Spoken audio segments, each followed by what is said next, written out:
Sa vie privée, Elise Moon ne l'a jamais exposée. Depuis le début de sa carrière il y a près de 30 ans, l'humoriste s'est concentré sur sa carrière sur les planches, d'abord en duo avec Dieudonné puis en solo, préservant notamment sa vie amoureuse de toute médiatisation. Désormais devenu réalisateur des 2 derniers volets de la franchise du Cobu, l'homme de 59 ans a décidé d'ouvrir une petite part de son jardin secret. Pas toujours simple. Du moins si l'on en croit ces rares confidences faites auprès de nos confrères du magazine Voici ce vendredi. Alors qu'il évoquait sa future pièce de théâtre, il en est en effet venu à parler de ses souvenirs de la fin de son mariage avec Annie Janisson, la mère de son fils Antoine, dont il a divorcé en 2002.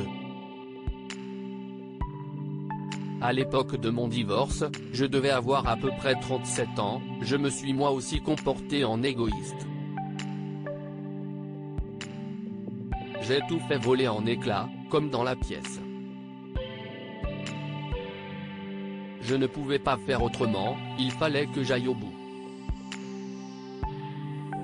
Je crois qu'on a tous été monstrueux à un moment de notre vie, explique-t-il en effet avec honnêteté.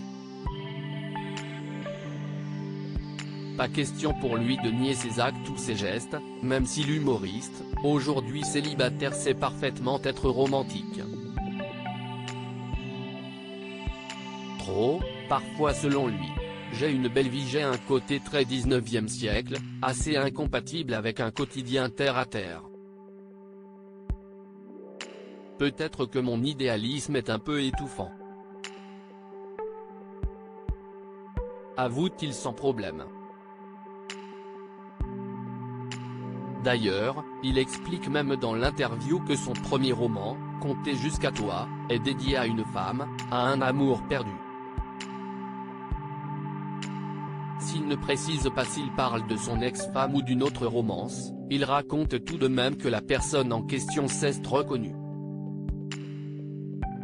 Elle a trouvé que c'était magnifique, explique-t-il également, au sujet de sa plus belle œuvre. Elle a même été très émue, mais rien ne la fera changer Davis. Notre histoire est terminée. Si est une femme très pragmatique, elle est déjà passée à autre chose.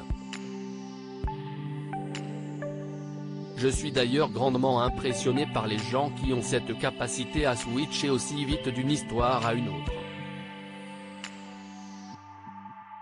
Je trouve ça très violent. Très sensible, Elise Moon est pourtant bien déterminée à retrouver l'amour. D'ailleurs, il sait ce qu'il veut, décrivant sa future Dulcinée comme une femme fine et subtile, il cherche également de véritables qualités morales. L'intelligence est un aphrodisiaque, tandis que la vulgarité et la bêtise me repoussent, argumente-t-il d'ailleurs. Tout en se montrant un peu triste tout de même, j'ai plutôt eu une belle vie et je trouve dommage de ne pas la partager avec quelqu'un.